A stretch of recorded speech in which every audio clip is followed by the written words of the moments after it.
Jared Riorda is nice as well, by the way. Do you know this dude? You know this guy? I think I've met him on occasion. Yeah, the Hey. vice president of travel center operations over at Sapp Brothers joins us this morning. Let's just begin by saying congratulations. And then there was He was nothing. so overwhelmed he fainted. Hey, Jared, good morning. How are you? Hey, good morning. How are you guys this morning? Fine, man. So you guys have a big opening. You guys must be over the moon about what you guys got going on, right? We do. We're super excited. We're opening up our 18th travel center out here in southern Utah, and uh, sunny, warm weather out here. It's just a beautiful place. Oh, fantastic. Boy, you picked a good day because up in Montana, they got snowed under like about a month ago almost, and the weather is coming on. So you're out there at exit 27 on I-15, eh? Yep. Yep. A little town called Tokerville, just north of St. George, Utah, Yeah. on on the Interstate 15. Now, that's by Zion National Park, if I'm not mistaken. It is the exit where the customers come off of I-15 is leads you right to the main gate of Zion. So, and this marks the 18th Sapp Brothers Travel Centers. And, you know, it's amazing. Okay, you could say, well, this company has 300 and this company has 400 and we have 18, but you guys have a name that everybody in the trucking world knows right off. You know, they know what the coffee pot means, they know what it looks like, and they know what to expect when they get there. You guys have made a mark in this in this industry through the decades, going back to for as long as I have, and that's saying something. So can we kind of just check off some of the things? Is there something there that is like at no other Sapp Brothers?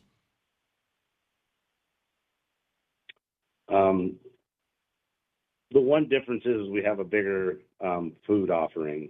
We have 4 different concepts within the travel center, so it's a much bigger footprint for the food and QSR world compared to the rest of our travel centers. Ah, gotcha. And you have Beans and Brews, which is a great coffee house too, if I remember. And Yep, yeah. absolutely. Um, Yep, we have that. We have our Burrito Bros, our QSR burrito, made to order burritos, and then our Coffee Kettle Cafe, which is a full service sit down cafe, and then we also have our chicken and grab and go program throughout the travel center. You know, with us here, Martin Garcia from the National Association of Publicly Funded Truck Driving Schools, and I almost got that out there without a blip. And Brad Bentley, who is the president of Fastport, along with Jimmy Mack, are here in the studio with us.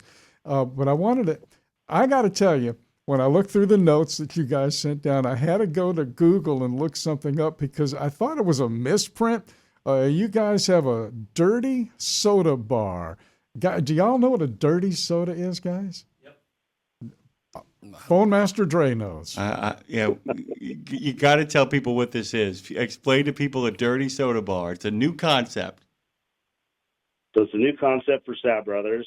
It's basically it's a soda fountain that has all kinds of different flavors, whether it's cream or pineapple, all kinds of different things. You can build your own drink. We have some, I think we have 7 individual drinks that are. It's a exciting new style of soda with different flavors in it.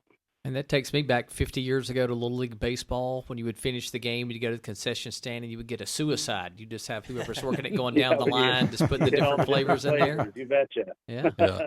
My grandkids still do that. Yeah. Yeah, and by the way, we just heard Martin say his grandkids still do that, Brad and I. And by the way, that's the big thing at Little League. In New Orleans, of course, we had a snowball variation of that when you get your hands on a couple of syrups. But that really is, in many ways, kind of the feel of what you guys want to create. Because Dave and I were talking about going through the notes, things made by hand in front of you, opportunities to have a little bit of fun, to make it more of an event. There really is a sense of that kind of old-timey feel to it. The idea that you want to create, in some ways, the feeling that people remember they used to have, as much as creating a new feeling. It's about kind of returning to the past and bringing those best practices from the past forward, right? Absolutely. We want to have those face-to-face interactions. We're here to bless and serve. and we want to do that to the best the way we can, and be as personable as we can. Our motto is "Welcome, be our guest," and we truly want everybody to come in and be our guest, so we can bless and serve them. Has the official, today is October 27th, Teddy Roosevelt's birthday, by the way. Has the ribbon cutting ceremony already taken place?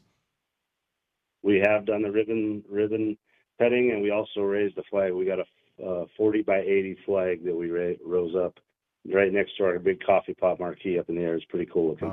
I was going to ask, I was like, how close, what's its proximity to the coffee pot? That's kind of terrific, by the way. And also, I'm just going to say, any place that literally has, individual stalls with heated seats, I have to be able to get behind. That's terrific. I'll just say heated seats and leave it at that, guys. That's kind of spectacular. What kind of seat is that? Explain. The one that's inside of a stall. I think I've explained myself rather well, and I think the notes stall explain, seat. I got it now. The stall seat. But what I'm getting at here is that all of this is not just kind of done because you think it's cool. It's done because you guys really listen to drivers. You really talk to the people out there on the road, and you want to make sure they understand that their concerns and what they're looking for the most comfort. Talk to us a little bit about how you guys work with drivers to make sure they get the experience they want. We spend a lot of time on the floor talking with our customers, whether it's in our service centers, the travel center, and the cafe.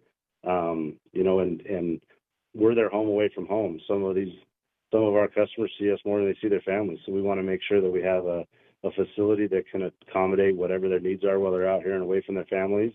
We want to do it as clean as we possibly can, and make sure that they have a clean, safe, comfortable place to stop while they're out alongside the road. So, just a lot of interaction. We love talking to our customers. We like spending time with them out on the floor. You just said something about a driver is going to see you guys more than he'll see his family at home, and that just took me back like 50 years, in trucking.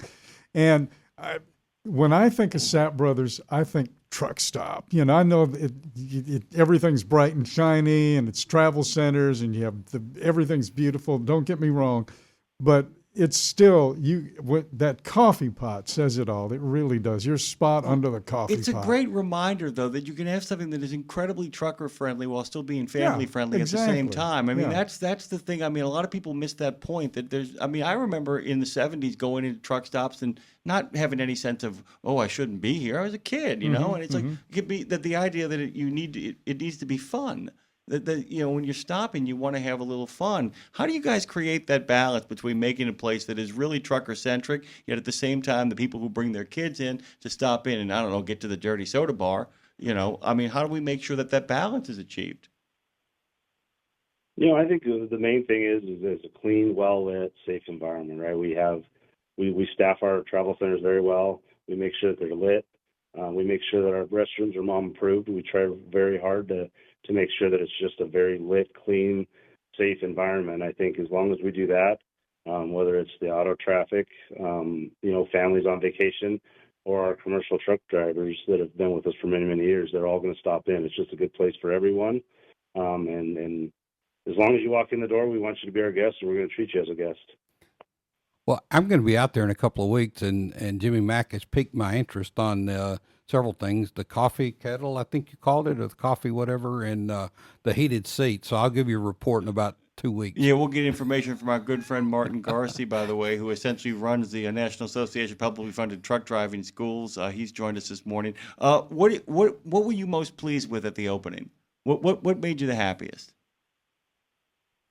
I just think the overall view of this travel center, it's in the mountains here in the high desert here in southern Utah. Nice. And we're in a smaller community that's super excited to have us partner with them and be part of the community. And it was just a really neat environment. We can't thank you enough for making time. Brad, you got something? You got one more thing? I'm curious about the backdrop with the mountains. If you have the neon coffee pot, is that something that exists at this location? Oh, they got the it. signage? Oh, they got it, man. It's Yeah. right, and the flag is flying right next to it, man. So you got Beautiful. the mountains with a flag and a big old coffee pot because you know it's hot and you know it's going to be there waiting for you. Hey, man, we can't thank you enough for making the You got a time. video. And I'm so glad we got you back on the air. We really appreciate it. Go have the best of days and keep the blessings and the service coming. Thank you so much.